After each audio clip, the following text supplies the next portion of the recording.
আমি আজকে বানিয়েছি পটল চিংড়ি।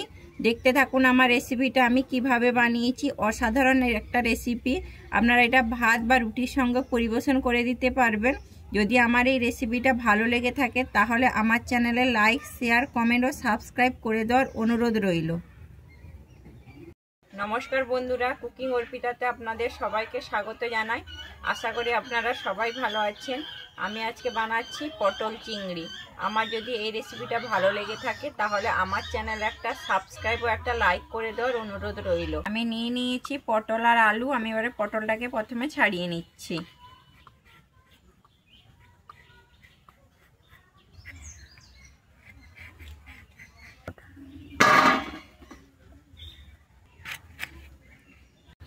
আমি আলু আর পটলটা কেটে পরিষ্কার করে ধুয়ে নিয়েছি।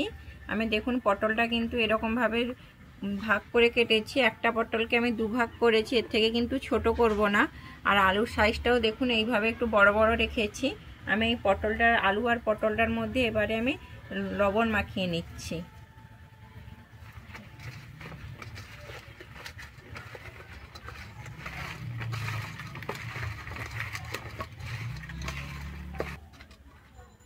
আমি আলু আর পটলটার মধ্যে কিন্তু লবণ মাখিয়ে নিয়েছি। আমি এখানে হলুদ দিচ্ছি না, হলুদ দিলে কিন্তু তেলটা একদমই কালো হয়ে যায়। আমি এরপরে নিয়েছি এখানে চিংড়ি মাছ। চিংড়ি মাছটা কিন্তু আমি আগে থেকেই পরিষ্কার করে ধুয়ে কেটে রেখেছি। আমি এর মধ্যে এবারে দিয়ে দিচ্ছি পরিমাণ মতো লবণ আর দিচ্ছি হলুদ। আমি লবণ আর হলুদটা দিয়ে চিংড়ি মাছের মধ্যে খুব ভালোভাবে মাখিয়ে নিচ্ছি।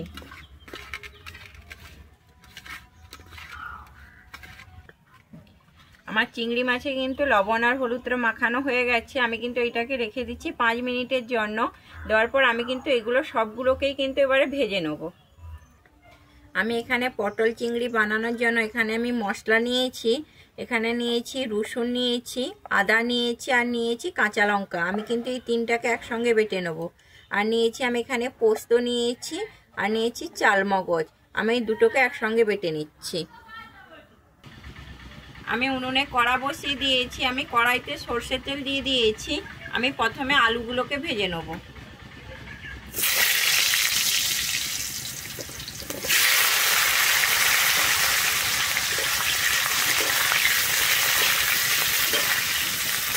আমি আলুতে তো প্রথমে লবণ মাখিয়ে রেখেছিলাম, এই জন্য আর এখানে আমি লবণ দিচ্ছি না। আমি আলুটা এবার লাল করে ভেজে নেব। আলুটা দেখুন আমি কিন্তু খুব লাল করে এখানে ভেজে নিয়েছি। এবারে আমি আলুটাকে তুলে নিচ্ছি।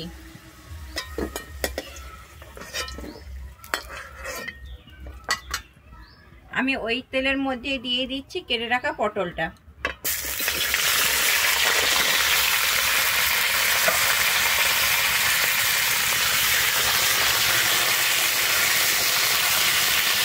আমি পটলটাও কিন্তু খুব সুন্দর লাল করে ভেজে নেব।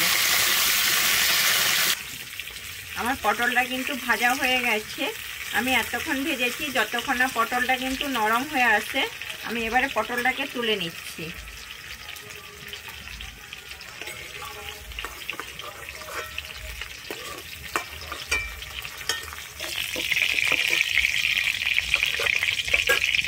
আমি এই তেলের মধ্যে এবারে দিয়ে দিচ্ছি চিংড়ি মাছটা। আমি চিংড়ি মাছটা আগে থেকেই নুন আর হলুদ মাখিয়ে নিয়েছিলাম। আমি চিংড়ি মাছটা এবারে ভেজে নিচ্ছি।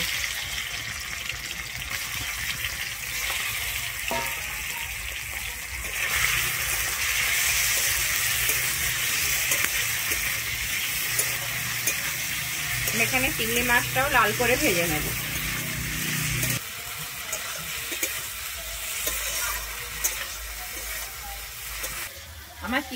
আমার চিংড়ি মাছটা এখানে লাল হয়ে ভাজা হয়ে গেছে। আমি চিংড়ি মাছটা এবারে তুলে নেব।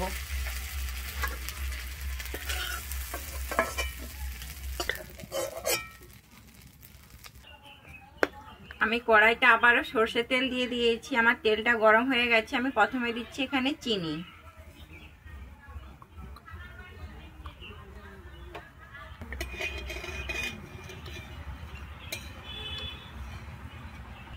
আমার চিনিটা দেখুন কিরকম হয়ে গেছে, উপরে কিন্তু লাল লাল মতো দানা উঠতে শুরু করেছে। আমি এরপরে দিয়ে দিচ্ছি এখানে দুটো তেজপাতা আর দিচ্ছি আমি গোটা গরম মশলা, এলাচ, লবঙ্গ, দারুচিনি।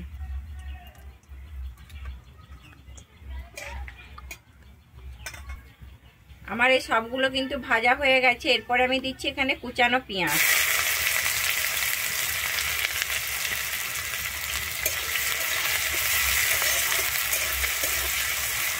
আমি এই পেঁয়াজের উপরে দিয়ে দিচ্ছি কিন্তু অল্প পরিমাণে লবণ। আমি এবার দিয়ে পেঁয়াজটা কিন্তু আমি এখানে লাল করে ভেজে নেব।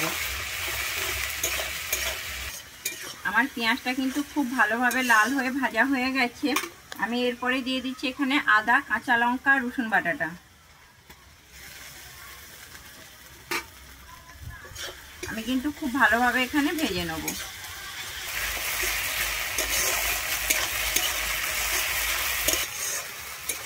আমার আদা, রসুন আর কাঁচা লঙ্কাটা আমার খুব ভালোভাবে এখানে ভাজা হয়ে গেছে। আমি এরপরে এখানে দিয়ে দিচ্ছি কালারের জন্য নিয়েছি কাশ্মীরি লঙ্কার গুঁড়ো 1 চামচ। আর এখানে ঝালের জন্য দিচ্ছি ঝাল লঙ্কার গুঁড়ো 1 চামচ। আমি যেহেতু কাঁচা লঙ্কা দিয়েছি তাই জন্য আমি ঝাল লঙ্কার গুঁড়োটা অল্পই দিচ্ছি। ঝালটা আপনারা আপনাদের পরিমাণ অনুযায়ী দেবেন।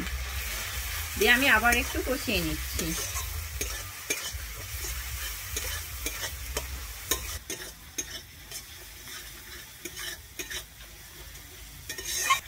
আমার এই মশলাটা কিন্তু খুব ভালোভাবে কষানো হয়ে গেছে।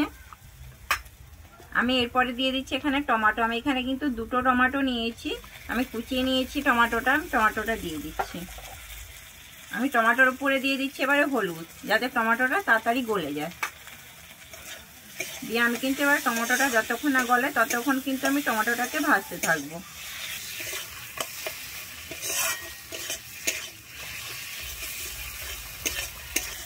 আমার টমেটোটা কিন্তু খুব সুন্দর ভাজা হয়ে গেছে। দেখুন আমার টমেটোটা কি সুন্দর গলে গেছে। আমি এরপরে দিয়ে দিচ্ছি এখানে চাল মগজ আর পোস্ত বাটাটা।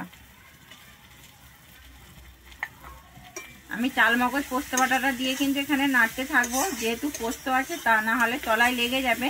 দিয়ে কিন্তু খুব ভালোভাবে এখানে আমি কষিয়ে নেব।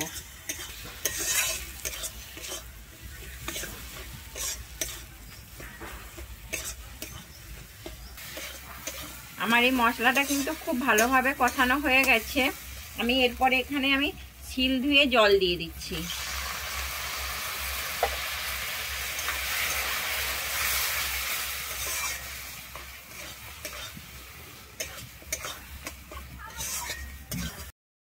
আমার এই মশলাটা কিন্তু খুব ভালোভাবে এখানে কষানো হয়ে গেছে।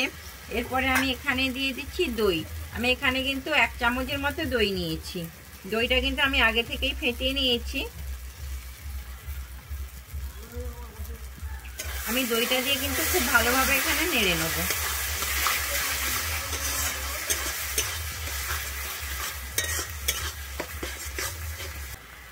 আমার মশলাটা কিন্তু এখানে খুব ভালোভাবে কষানো হয়ে গেছে। দেখুন মশলা থেকে আমার তেল ছাড়তে শুরু করেছে। আমার মশলাটা যেহেতু এখানে একটু ল্যাটপেটানি লাগবে তাই জন্য আমি কিন্তু একটু জল দিচ্ছি।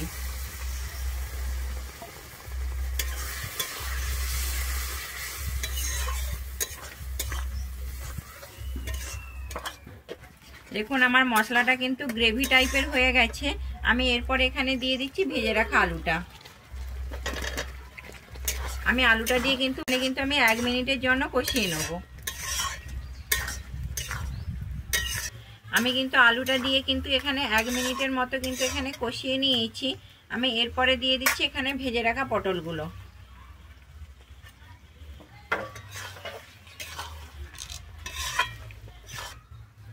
আমি এরপরে এখানে দিয়ে দিচ্ছি ভেজে রাখা চিংড়ি মাছগুলো। দিয়ে কিন্তু আমি আবারও কিন্তু 1 মিনিটের মতো এখানে কষিয়ে নেব। আমি আলু, পটল আর চিংড়ি মাছটা কিন্তু এখানে খুব ভালোভাবে কষিয়ে নিয়েছি। আমি এবারে কিন্তু জল দিয়ে দিচ্ছি।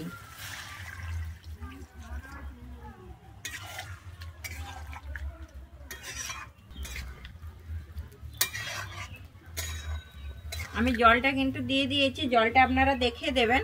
আমি কিন্তু এরপরে ঢেকে দিচ্ছি এখানে 5 মিনিটের জন্য। আমার 5 মিনিট হয়ে গেছে। আমি ঢাকনাটা খুলে দেখে নিচ্ছি।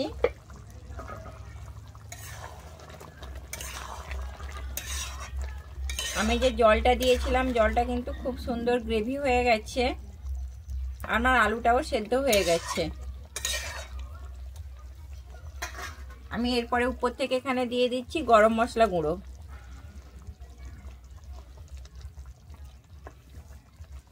আর দিচ্ছি ঘি 1 চামচের মতো।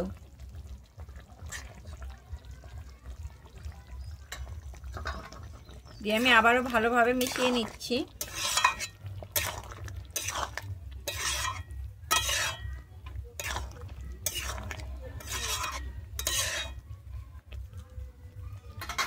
আমি কিন্তু এখানে আবারও ঢেকে দিচ্ছি 1 মিনিটের জন্য হালকা আঁচে।